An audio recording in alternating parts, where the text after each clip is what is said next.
The Stork Club, Manhattan, February 1946. When Lucky Luciano walked into the VIP room, every mobster at the table stood up except one. Bumpy Johnson kept his seat, cigar burning, eyes locked on the man who'd just unified the entire Italian Mafia. Luciano's bodyguards reached for their guns, but Luciano raised his hand because the black man sitting across from him controlled something Luciano needed more than muscle: Harlem's numbers racket. And what Bumpy said in the next 60 seconds would either forge an alliance that changed organized crime forever, or start a war that would paint New York streets red. February 1946. World War II was over, and America was celebrating. Soldiers were coming home, factories were retooling for peacetime, and the economy was booming. But in the smoke-filled back rooms of New York City, a different kind of war was brewing. A war for control of America's most profitable criminal enterprises. Lucky Luciano, the man who'd modernized the mafia and turned a collection of street gangs into a sophisticated criminal corporation, had just been released from Dannemora prison after serving 9 years. The government had made him a deal.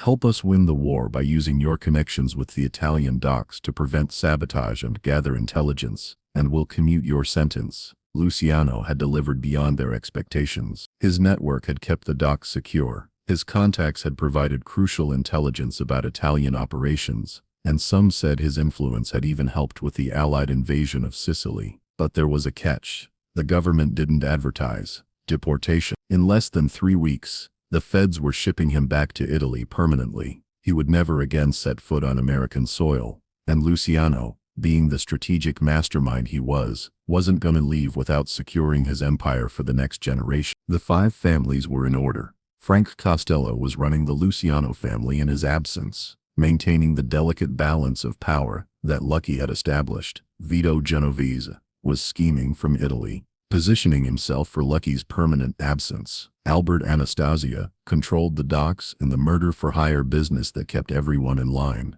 Everything was set except for one problem: Harlem. The numbers racket, the illegal lottery that made millions every week, was booming in Harlem like nowhere else in the city. This wasn't small-time gambling. The numbers game was generating more money than some legitimate businesses, and the profits were staggering. Every day, thousands of people bet their nickels, dimes, and dollars on 3-digit combinations, hoping their number would hit and change their lives. The winning number was based on something seemingly random, like the last 3 digits of the day's stock market totals, or racetrack handle. When someone hit, they could win 600 to 1 on their bet. A nickel could become $30, enough to feed a family for a week, and the Italians wanted in. They saw millions flowing through Harlem every month, and they wanted their cut of every dollar. They'd tried before in 1935, when Dutch Schultz muscled his way into the business, but Schultz had made a fatal mistake. He'd underestimated a quiet, sharp-dressed enforcer named Ellsworth, Bumpy Johnson.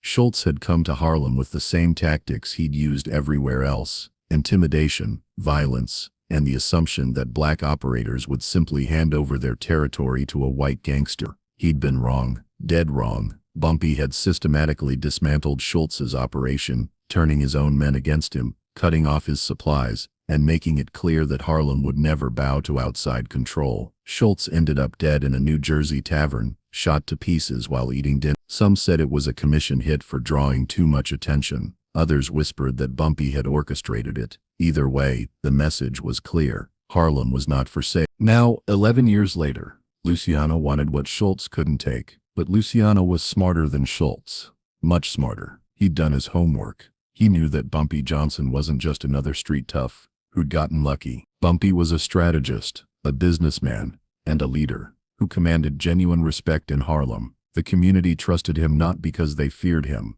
but because he protected them. When white landlords turned to evict black families, Bumpy intervened. When corrupt cops shook down local businesses, Bumpy made it stop. When numbers runners were robbed by outside crews, Bumpy got their money back and made sure it never happened again. He was more than a criminal. He was Harlem's unofficial mayor. So Luciano knew you couldn't just roll into Harlem with guns blazing. You had to talk first. You had to show respect. You had to make an offer that sounded like a partnership rather than a takeover. So Luciano sent word to Bumpy Johnson: "Let's meet." Bumpy didn't respond for a week. That alone told Luciano everything he needed to know. This wasn't going to be easy. The Stork Club on East 53rd Street was the most exclusive nightclub in Manhattan. This wasn't just any speakeasy or neighborhood joint. The Stork Club was where power met pleasure, where celebrities rubbed shoulders with politicians and gangsters alike. Frank Sinatra performed there regularly.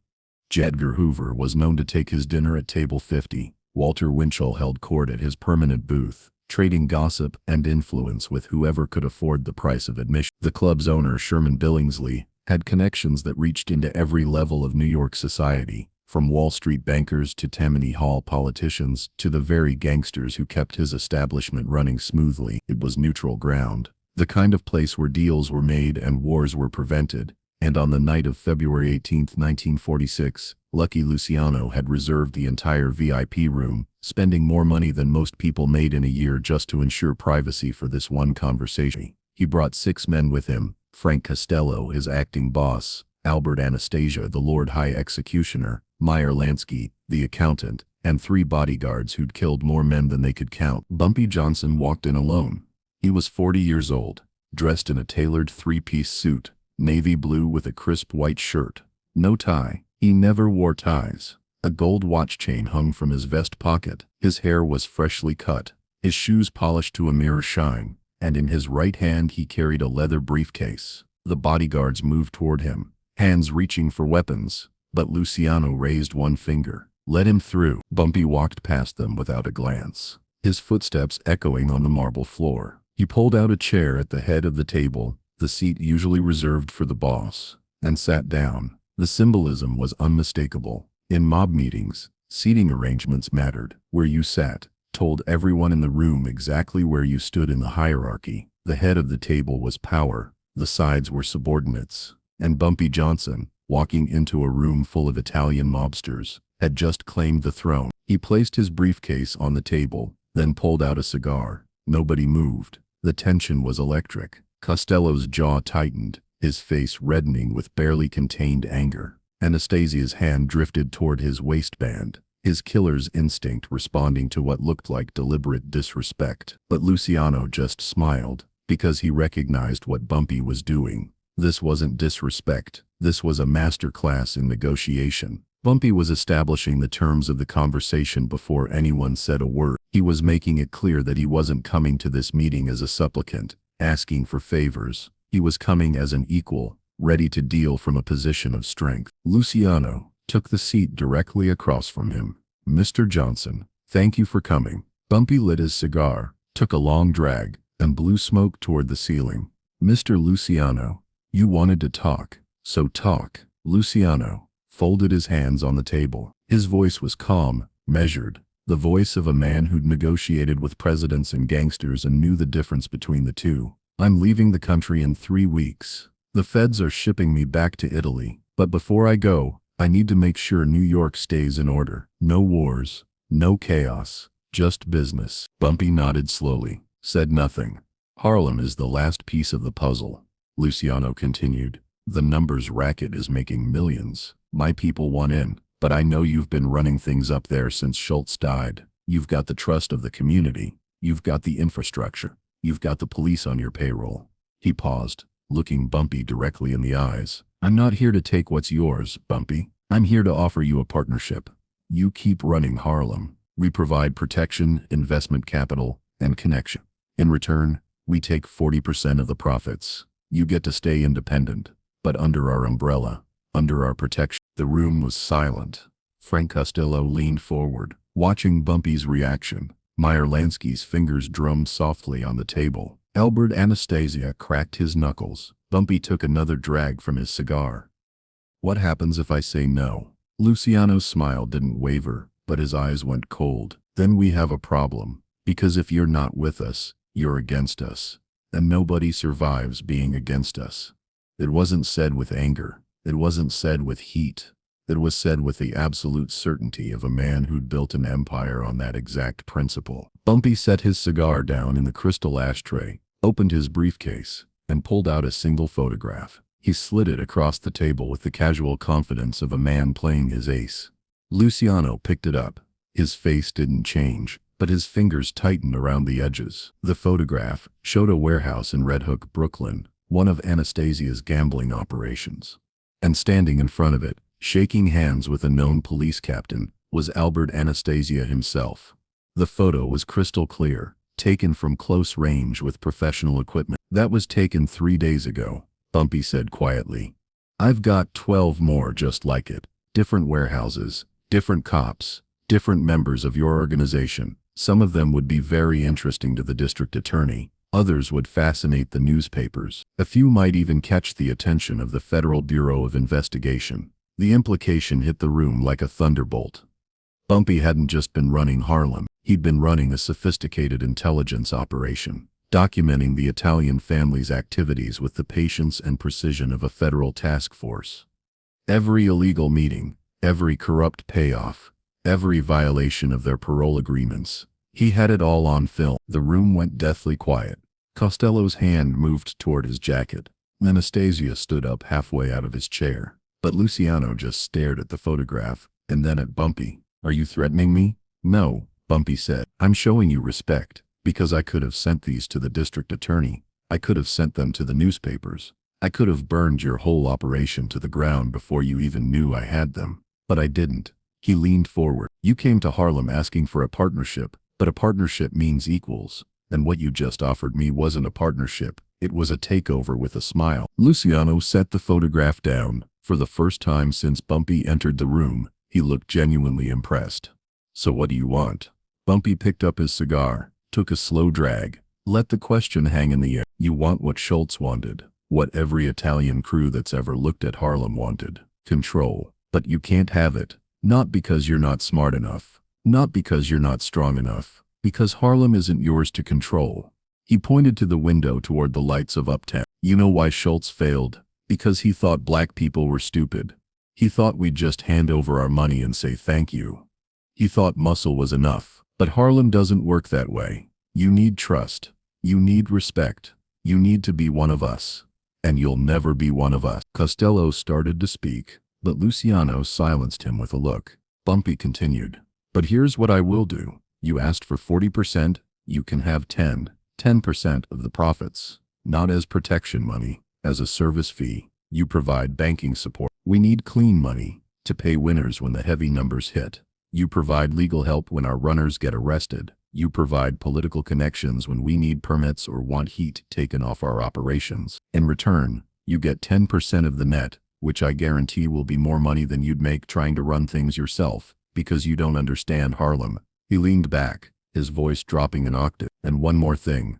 You never, and I mean never, send your people into Harlem to collect. You don't send enforcers to intimidate our operators. You don't send collectors to shake down our policy banks. You don't send soldiers to patrol our street. You want your money? You send a courier to my office. I'll have it counted, wrapped and ready. But your soldiers don't patrol my streets. Your guns don't show up in my neighborhood. Harlem stays black. Harlem stays mine. That's the deal. The silence that followed was absolute. Meyer Lansky broke it first. He turned to Luciano. Charlie, that's actually a smart play. 10% for essentially no risk. No overhead and no exposure. It's clean money. Anastasia wasn't convinced. And what's to stop him from cutting us out once we set up the banking? Bumpy answered before Luciano could. The same thing that stops you from trying to take Harlem by force. Mutual assured destruction. You try to cheat me, those photographs go public, and your political protection evaporates. I try to cheat you. You come after me with everything you've got. We both lose. Or we both get rich. Your choice. Lucky Luciano stared at Bumpy Johnson for what felt like an eternity. Then slowly he started to laugh. Not a mocking laugh. A genuine one. You know what, Bumpy? Schultz was an idiot. He should have talked to you first. He stood up, extended his hand. 10%, banking and legal support. No soldiers in Harlem. And you deliver the money monthly. Bumpy stood, shook his hand. One firm grip. We have a deal. Frank Costello exhaled. Meyer Lansky smiled. Even Anastasia sat back down, the tension bleeding out of the room. Luciano held onto Bumpy's hand for an extra second. Let me tell you something, Bumpy. I've done business with presidents, cops, union bosses, killers. But you're the first man who came to my table and told me no without pulling a gun. That takes guts or stupidity. I haven't decided which yet. Bumpy smiled. A rare, genuine smile. When you figure it out, let me know. 3 weeks later, Lucky Luciano boarded a ship to Italy. He never returned to American soil, but the deal he made with Bumpy Johnson held for the next 22 years. The numbers racket flourished. Bumpy paid the 10%, like clockwork. The Italians provided banking through legitimate fronts. When Bumpy got arrested in 1951 and sent to Alcatraz, Frank Costello personally made sure his family was taken care of. And when Bumpy walked out of prison in 1963, the deal was still intact. That meeting at the Stork Club became a legend in organized crime circles. Not because of violence, not because of threats, but because two men from completely different worlds sat down and found a way to do business without destroying each other. Luciano would later tell associates in Italy, "Bumpy Johnson was the smartest gangster I ever met, and the most dangerous, because he didn't need me to respect him. He demanded it." Bumpy never talked publicly about the meeting, but people close to him said he kept that photograph of Anastasia in his office for the rest of his life. Not as a threat, as a reminder. Power isn't about who's willing to pull the trigger first. It's about who's smart enough not to. February 18th, 1946. The night two legends sat down as enemies and stood up as partners. The night Bumpy Johnson proved that respect isn't given, it's negotiated. The night the Italian Mafia learned that some kings can't be conquered, only treated as equals. The handshake that held for 22 years and changed organized crime forever. This is how real power works. Not through the barrel of a gun, but through the strength of your word and the intelligence to know when to use it.